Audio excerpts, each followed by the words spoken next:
Bonjour et bienvenue chez Frico Féminin. Frico Féminin, c'est la chaîne où les rêves professionnels et financiers des femmes prennent vie. Et aujourd'hui, on va évoquer un sujet qui vous fait peur pour beaucoup quand vous souhaitez vous reconvertir, qui est la peur de manquer, le stress financier et toutes les angoisses financières qui sont bien normales au moment de la reconversion. Et c'est un sujet qu'on va évoquer à deux voix avec mon invité du jour qui est Charlène. Bonjour Charlène.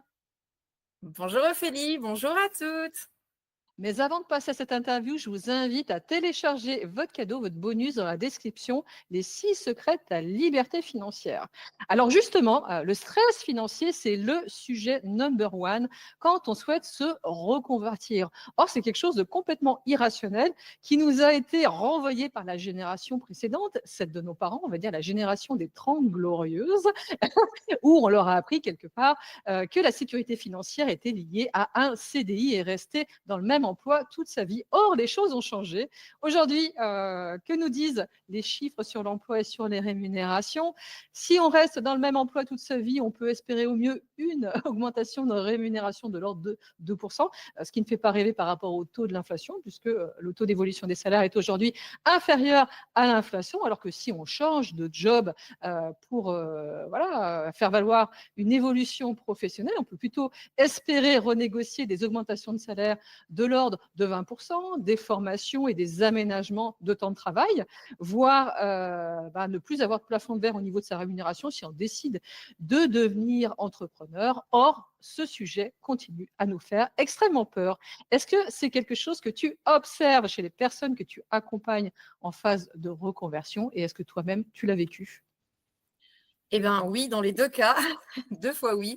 Oui, dans les personnes que j'accompagne, je vois ce sujet-là brûlant et créer énormément de peur, d'angoisse. Et oui, je l'ai vécu aussi et très souvent d'ailleurs dans l'accompagnement, on a quand même tendance, et tu pourras aussi en témoigner, on a tendance à accompagner là où les sujets étaient vraiment touchy pour nous, étaient vraiment importants et prenaient beaucoup de place.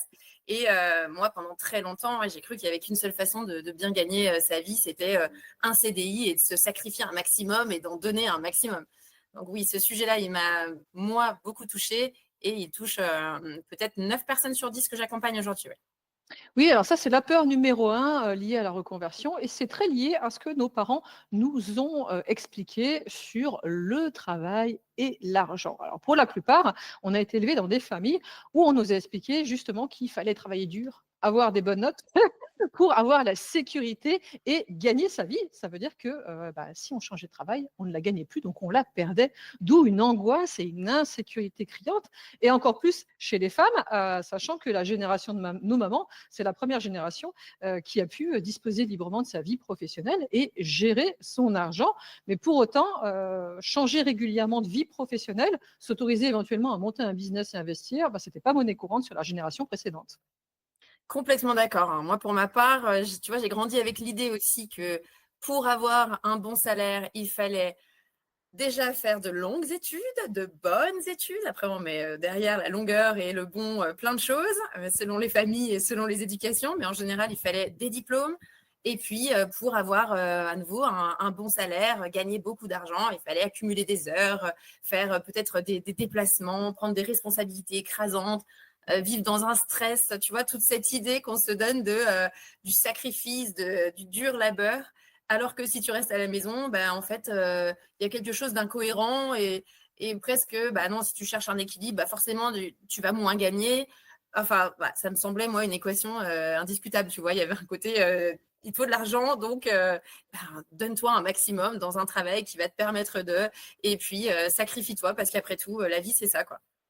Oui, et ces croyances, souvent, elles nous mettent à genoux, hein. Moi, je vois énormément de femmes qui vont au burn-out pour ça.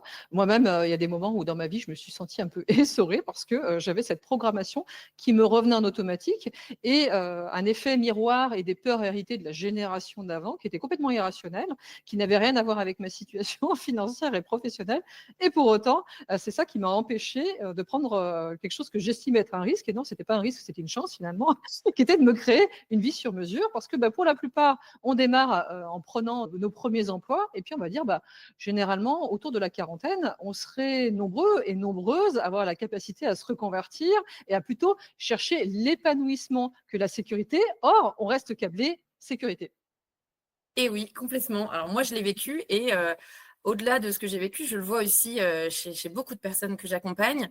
Je les accompagne à différents stades. Donc, soit des fois sur le besoin de reconversion, on définit la reconversion avant de passer dans le cap vraiment de allez, j'y vais. Mais même quand j'accompagne ceux qui sont déjà dans ce premier pas qu'ils ont fait de c'est bon, je bascule, il y a encore beaucoup de peur. Donc, quoi qu'il arrive, ces peurs-là et ces croyances qu'on a héritées, elles sont hyper présentes, trop, et effectivement, elles freinent. Pour te donner mon exemple, moi, quand j'étais sur un poste, alors déjà, j'ai évolué au fur et à mesure de mes 12 années dans ma dernière entreprise. J'ai fini responsable de région, à me régaler. J'ai adoré mon métier, j'ai adoré les équipes avec qui je travaillais, j'ai adoré cet accompagnement, mais je donnais toute ma vie au travail. Vraiment, j'étais dans cette idée que de toute façon, je gagnais très bien ma vie. Et donc, j'utilisais beaucoup cette expression de c'était, voilà, ça, c'est ce qui me permettait de gagner ma vie, alors que tout était sacrifice. En fait, quand tu parlais de se sentir à un moment donné complètement essoré, voilà, vidé, tu n'as plus rien parce qu'en fait, tu passes ton temps à être dans le sacrifice et dans la suraction, dans la surperformance, ben, tu oublies finalement qu'on peut aussi se faire plaisir et qu'en fait, l'épanouissement, effectivement, il est aussi atteignable et que épanouissement et argent peuvent être compatibles. Ça paraît dingue jusqu'à une prise de conscience. Moi, la prise de conscience, je crois que je l'ai eue quand physiquement, je me suis sentie effectivement vraiment au bout et que je me suis dit, attends, tu vas pas continuer comme ça alors que en fait, il y a plein de choses géniales qui se passent dans ta vie, mais tu es juste en train de faire un focus sur ce travail-là dans un contexte qui ne te convient plus. Ben, switch, ose, essaye, vois ce qui pourrait se passer si tu vas ailleurs. Mais ma première peur, c'était, oh, mais attends, mais je vais plus gagner la même chose. Mais qu'est-ce qui va se passer? Comment va se passer ma vie si je n'ai plus cette sécurité financière? Et alors là, la dégringolade de toutes tes idées, toutes tes peurs, toutes tes croyances, tu sais plus où tu vas et tu passes une phase de vraiment de no man's land. Voilà. Et du coup, passer un moment, ben, en fait, tu es tellement dans tes peurs que tu ne fais plus rien. Et puis, c'est là où justement, moi, j'accompagne beaucoup et où j'ai eu besoin, moi aussi, d'être accompagnée. Quand tu as cette notion-là que finalement, ces peurs, elles sont normales, elles sont légitimes et qu'il faut simplement les comprendre et qu'il y a des croyances qu'on t'a apportées toute ta vie et que là aussi, il faut les comprendre, mais qu'elles peuvent aussi se déconstruire, qu'elles peuvent se transformer et que tout ça, comme tu l'as dit juste avant, finalement, ça peut être une opportunité d'apprendre, d'évoluer, d'aller vers autre chose, de créer autre chose, d'aller vers l'épanouissement et de gagner autrement ces sous-là dont on a eu besoin. Peut-être qu'on a besoin de moins, peut-être qu'on a besoin de plus, et puis on réajuste. Et ça, c'est waouh, quelle liberté à un moment donné de s'offrir ça. Oui, oui, et ça, il faut se l'autoriser. Alors moi, je vois pas mal de personnes justement qui ont très peur de tous ces sujets-là. Alors déjà, première chose, doit-on s'arrêter au pied d'une peur? Et non. Doit-on attendre d'avoir confiance en soi pour commencer à avancer? Et non, le bonheur se trouve de l'autre côté, au bout de ce tunnel un petit peu noir au démarrage, comme quand on était enfant et qu'on avait la peur du noir. C'est là-bas que se trouve la lumière finalement. La même chose, évaluer quel est le coût sur votre santé d'aller mal dans votre job actuel. Quel est le coût de ne pas vous former, de ne pas apprendre régulièrement? Et ça, souvent, c'est la plus grosse des erreurs que je vois chez pas mal de personnes, c'est d'arrêter d'apprendre dans leur job actuel. On vient d'une génération, alors moi j'ai 46 ans, j'ai déjà changé de métier, on va dire, à peu près 10-15 fois. La génération de nos enfants, ça va être une quarantaine de fois. Or, la génération de nos parents restait dans la même entreprise et sur le même emploi toute leur vie, d'où cette manière de ressentir une insécurité liée au changement d'emploi. Or, en tant que parent, ce qu'aujourd'hui on devrait transmettre à nos enfants comme culture, c'est pas l'idée qu'il faut choisir un job et rester au même endroit toute sa vie. C'est d'apprendre toute sa vie, c'est de changer toute sa vie. Les chiffres aussi sur l'évolution professionnelle nous disent qu'un cycle professionnel, c'est 4 ans. Donc, on devrait changer au moins de poste dans la même entreprise, si ce n'est d'emploi, tous les 4 ans, pour continuer à croître, pour continuer à progresser. Et quelque part, ce qui va nous rapporter le plus, c'est ça. Complètement d'accord avec tout ce que tu dis. Merci de mettre ce mot apprentissage au milieu parce que je le trouve effectivement essentiel dans la vie et on a tendance à l'oublier parce que là aussi, il y a une question de sécurité, il y a une question de peur qui rentre en jeu. C'est OK, mais là, si je pars sur autre chose, mais de quoi je vais manquer? Parce qu'on est à nouveau dans la peur du manque d'argent, peur du manque de compétences. Des peurs, on en a plein. Et dans ce tunnel-là entre le moment où j'ai une idée ou une envie de faire autre chose et le moment où je passe à l'action, il y a ce gros tunnel là de doute, d'hésitation et donc de peur. Et dans ces peurs-là aussi de manquer de compétences, ici, on finit, quand on essaye, quand on avance, on se rend compte, comme tu le dis, que quand on apprend, c'est la clé aussi. C'est que du coup, on réapprend des choses, on restimule, on est de nouveau dans la satisfaction, dans la valorisation aussi de ce qu'on fait, dans le plaisir. Et tu vois, ça, quand tu parlais aussi du rôle de parent, je l'ai beaucoup réalisé au moment où j'ai quitté mon CDI pour passer entrepreneur. Moi, mon gros déclic, il a été vraiment de me dire, mais qu'est-ce que je suis en train de montrer à mes enfants? Parce que je vois bien, moi, ce qu'on m'a montré. Je vois bien le schéma dont mes parents ont hérité et qu'ils m'ont aussi transmis. Et je me suis dit, attends, mais en fait, tu es en train de montrer à tes enfants, là, que tu peux pas travailler avec passion. En fait, il faut travailler à fond, se donner tout le temps et y laisser peut-être sa santé, son équilibre, sa vie de famille. Mais c'est pas ça la vie pour laquelle tu avais signé au départ, tu vois, c'est pas ça que tu t'étais dit. Donc, je m'étais renvoyé toutes ces phrases-là et à un moment donné, je me suis dit, attends, là, en fait, mes enfants, si j'ai envie de leur montrer un autre chemin, c'est au départ à moi de l'appliquer parce qu'on le sait, ils ne suivent pas ce qu'on leur dit, ils suivent ce que l'on fait.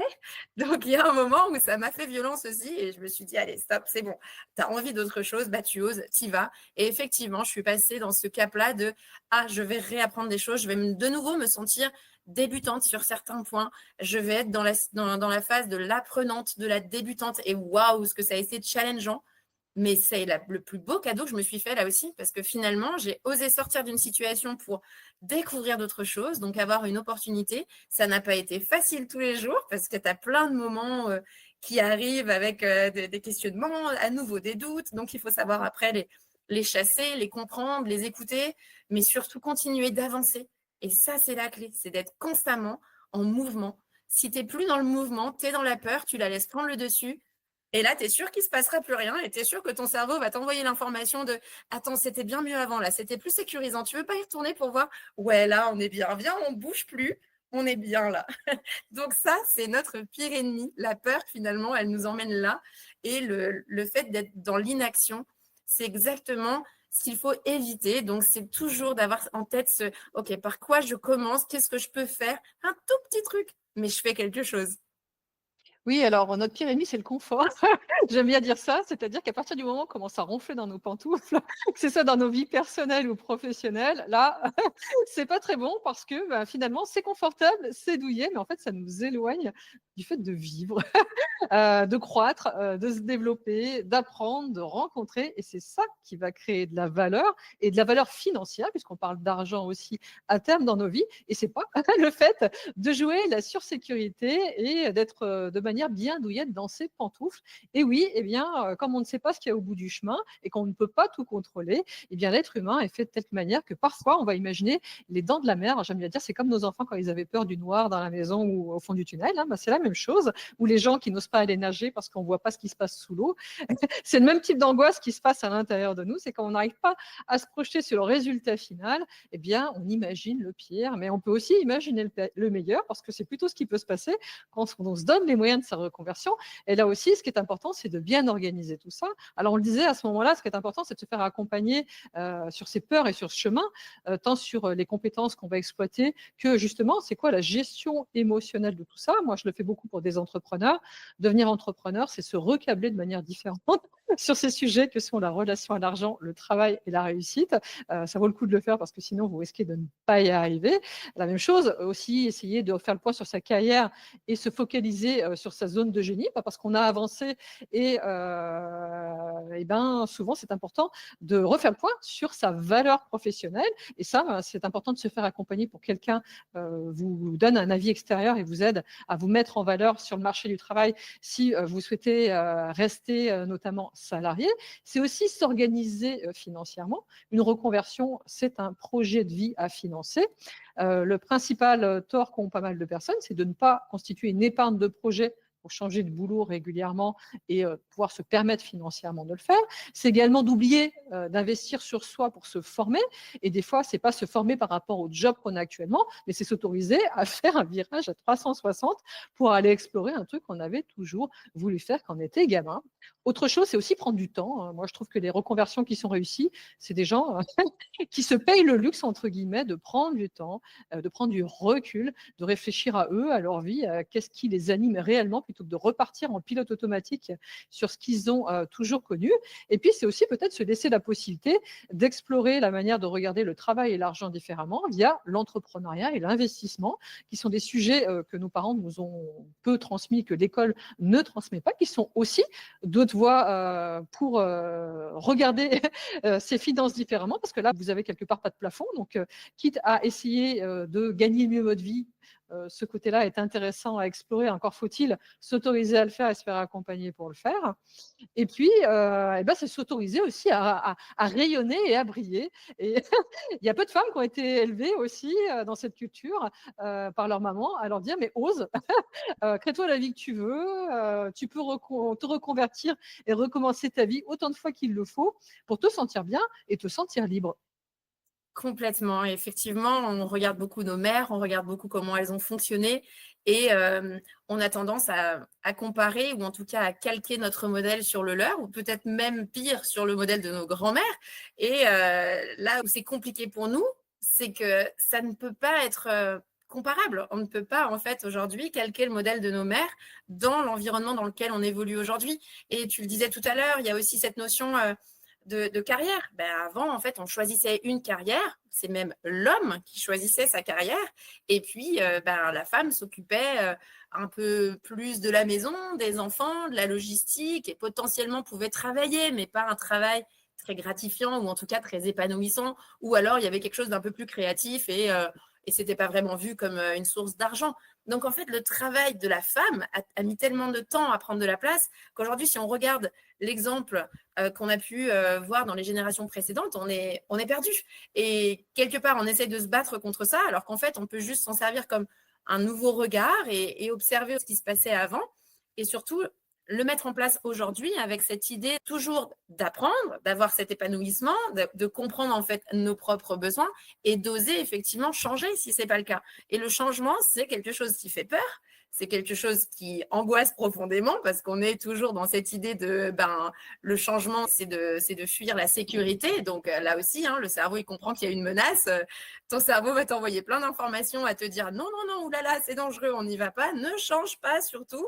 Alors qu'en fait, on a besoin de ce changement, on a besoin de se renouveler, on a besoin de regarder ce qui se passe pour nous, ce que ça vient aussi modifier dans notre écosystème pour nos proches, pour nos enfants et d'être aussi moteur pour la société, parce que finalement, quand on vient, on parlait de performance, mais quand on vient justement être au bon endroit du moment là de notre vie professionnelle où on a envie de mettre notre zone de génie en avant, finalement, on va être beaucoup plus performant et donc plus inspirant. Et donc, on va permettre aussi à tout le système d'évoluer autrement, que ce soit dans la vie en CDI ou dans la vie d'entrepreneur, de dirigeant, peu importe. En fait, ça marche à tous les niveaux. Et ce qui est intéressant, c'est de se donner la chance. Et donc d'oser, effectivement, ce mot « oser », comme tu le dis, on ne l'a pas entendu. On ne nous a pas laissé la possibilité d'eux, mais parce qu'en fait, elles ne l'ont pas entendu non plus. Ça aurait été inconcevable. Alors justement, pour celles qui sont véritablement tétanisées par cette question-là, moi je vous ai donné des bons conseils sur la manière d'organiser la chose. Maintenant, c'est comment est-ce qu'on gère émotionnellement tout ça. Alors moi, je l'ai beaucoup géré par le rire. J'ai donné un nom à cette espèce de voix des 30 glorieuses qui me revenait en permanence et qui me disait « Ah non, tu ne peux pas, mais mon Dieu, quel risque prends-tu, tes enfants ?» ainsi de suite. La peur du manque, qui est quelque chose de très répandu, parce que si vous ne l'avez pas à l'intérieur de vous, je peux vous parier ce que je veux, que votre voisin, votre voisine, vos parents, ou quelqu'un de votre entourage va vous le renvoyer. Et ça, c'est aussi quelque chose qui est très important, c'est qu'à ce moment-là, il faut vraiment s'entourer des bonnes personnes, parce que vous allez avoir vos propres peurs. Et si vous avez autour de vous que des gens qui vous renvoient leurs angoisses par effet miroir, ça risque d'être relativement catastrophique. Donc là, il faut bien s'organiser pour être soutenu par les bonnes personnes. Et si vous n'êtes pas soutenu, tant pis, sortir un certain nombre de personnes de vos vies et vous faire accompagner, mentorer, coacher pour dépasser ces croyances parce que véritablement, c'est ces messages intérieurs qui vont vous plomber, vous aider. Donc moi, j'avais pris l'habitude de mettre en place un dialogue intérieur avec mon personnage qui m'auto-limitait. C'était assez rigolo ce qu'on se racontait derrière. Et la même chose aussi, j'avais, quand j'ai décidé de me reconvertir, un plan bis. Hein. Des fois, ça, ça rassure aussi de se dire, j'ai un plan bis, j'ai tant d'argent pour gérer si véritablement il y avait une problématique et je sais qu'entre 6 mois et 1 an, je me retourne pour me relancer dans autre chose.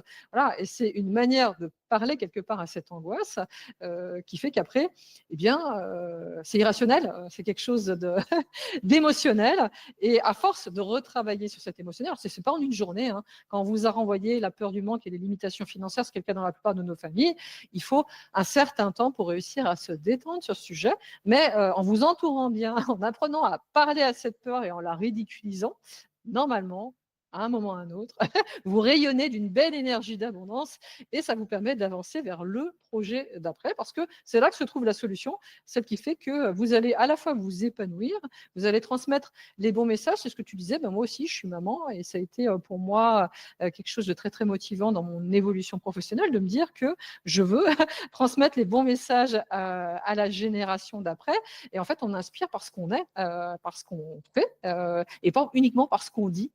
Et ces bons conseils, et je vois véritablement en plus que, bah, oui, aujourd'hui ma fille est en phase d'orientation professionnelle et ça change tout à sa manière de voir les choses par rapport à des enfants dont les parents ne se seraient pas autorisés à avoir la vie professionnelle qu'ils souhaitaient avoir, et notamment quand c'est des filles. Et moi, je souhaite que dans les futures années, on arrive à la journée de la femme avec des chiffres qui soient bien différents et beaucoup de femmes entrepreneurs et beaucoup de femmes qui ont décidé de gagner très correctement leur vie. Et là aussi, bah, à chacune ses aspirations, pas d'injonction sur ces questions du salaire. Je vois aussi, moi qui accompagne pas mal d'entrepreneurs, bah, souvent c'est pas facile au démarrage en tant qu'entrepreneur. Pourquoi? Bah, parce qu'il faut du temps en fait pour bâtir la confiance, pour se bâtir le carnet relationnel, pour proposer ses offres de services, se faire connaître. Et ça aussi, c'est accepter à certains moments de sa vie de gagner moins pour dans un second temps gagner plus.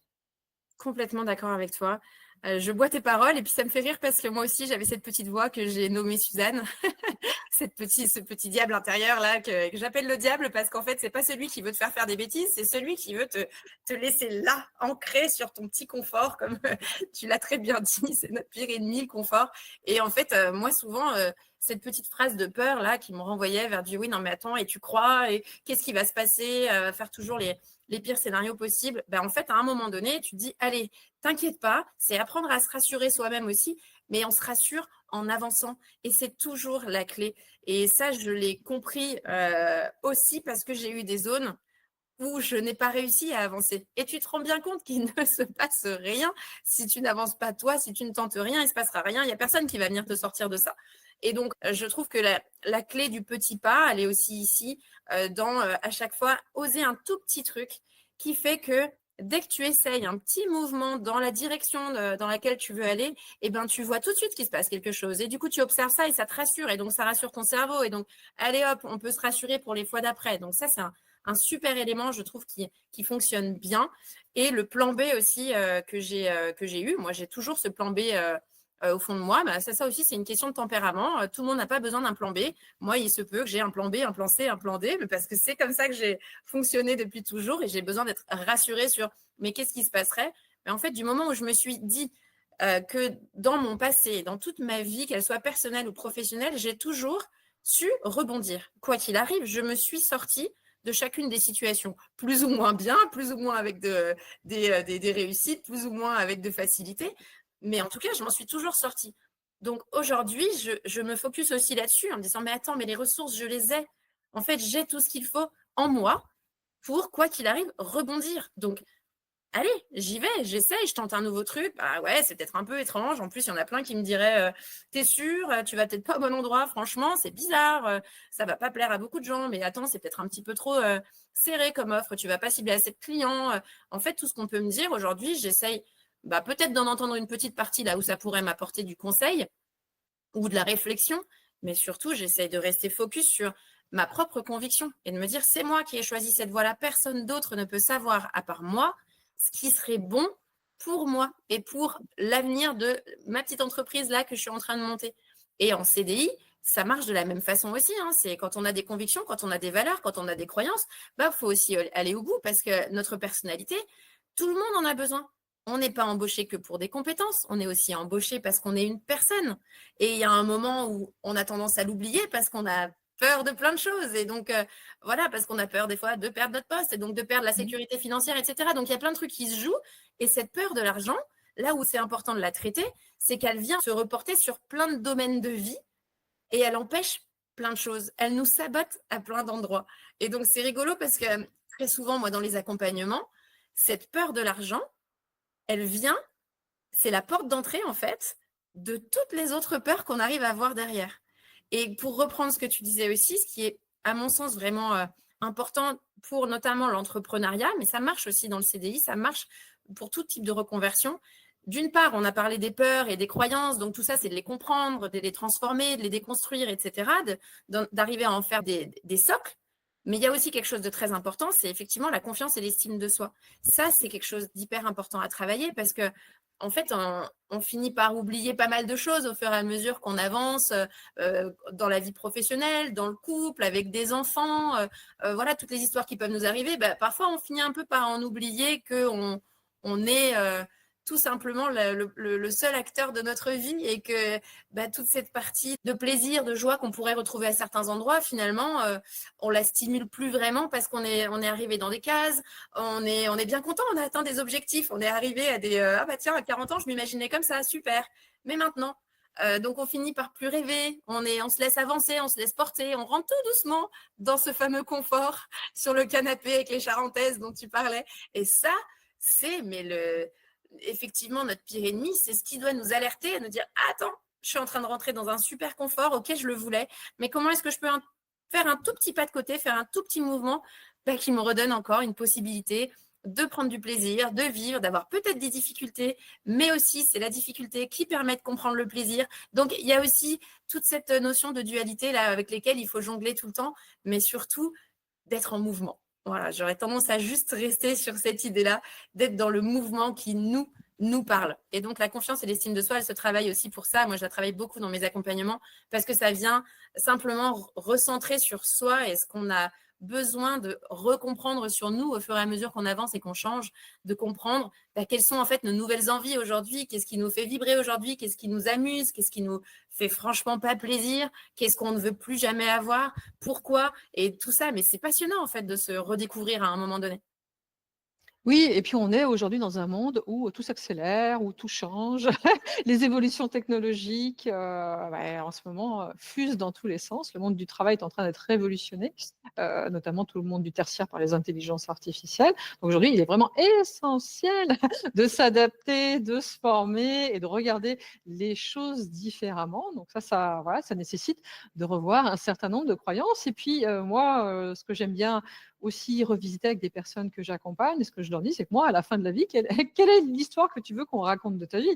Est-ce que tu veux qu'on raconte de toi que tu es resté au même endroit, de la même manière, et que tu n'es pas passé grand-chose dans ta vie? Ou est-ce que tu as envie de raconter une épopée fantastique, faite de rencontres, de voyages, d'aventures, et ainsi de suite? Moi, je sais quelle est l'histoire que déjà je raconterais de ma vie si ça devait s'arrêter demain. Et alors, je n'ose même pas imaginer dans 20 ans, il y aura de quoi écrire plusieurs gros livres sur le sujet.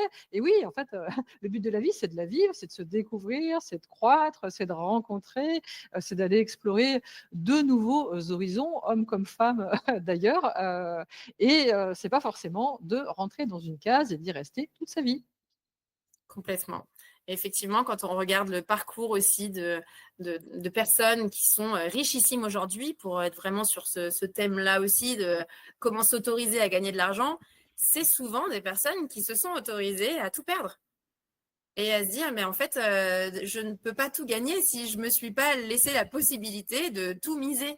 Et après, on est tous différents, on a tous besoin plus ou moins de sécurité, on peut réajuster. Mais en tout cas, l'idée quand même de la prise de risque, si on doit vraiment la voir comme un risque, c'est quand même de voir plutôt le risque comme quelque chose de positif et comme une opportunité que si on ne risque rien, bah, effectivement, qu'est-ce que tu raconteras à la fin de ta vie quand ben, tu seras là, peut-être à côté avec tes petits-enfants, arrière-petits-enfants, je nous le souhaite, de dire, bon, ben voilà, ah ben moi, je suis restée dans une bonne sécurité, mais ça m'allait bien, hein, j'étais content. Et à la fois, si ça convient à la personne, why not? Mais je pense quand même que la vie, comme tu viens de le dire, c'est effectivement d'être le plus possible dans quelque chose de puissant, de vibrant, dans l'énergie, dans les relations. On est des êtres de lien, on a besoin d'être avec les autres, on a besoin d'être dans une énergie qui circule. Et si finalement on est juste dans notre petit confort et on se remet là dans notre vie financièrement stable, voilà, qu'est-ce qui se passera finalement à côté? Parce que si finalement on vit tout pour gagner plein d'argent, mais que cet argent, on n'en fait rien non plus, bah, qu'est-ce qu'on dira? Qu'est-ce qui se passera? Si tout est bien planqué dans un compte en banque, qu'est-ce qu'on en fait? Oui, et généralement, quand on planque, comme tu le disais, dans un compte en banque pour ne rien faire, en fait, c'est juste pour combler une peur de manquer, une insécurité profonde. Puisque, bah, l'argent, en fait, c'est quelque chose qui est à mettre au service de nos aspirations, de notre vie et notamment, bah, c'est ça, de se créer la vie qu'on a envie d'avoir. Alors justement, j'espère qu'on en aura inspiré, beaucoup sur ce sujet. Et où est-ce qu'on peut te retrouver, pour être accompagné sur sa reconversion justement? Alors, sur les différents réseaux Insta ou LinkedIn, donc Charlène Rissoran, mais aussi sur ma chaîne YouTube Derrière le brouillard, où il y a tous mes liens disponibles vers notamment mon Linktree ou vers les différents réseaux. Bah, je te remercie, et je vous invite également à remplir le petit questionnaire que vous trouverez sous cette interview. Vous retrouverez également tous les contacts pour pouvoir, contacter Charlène et je vous dis à très bientôt et je te remercie encore. Merci Ophélie de m'avoir invitée. Bonne route à tous.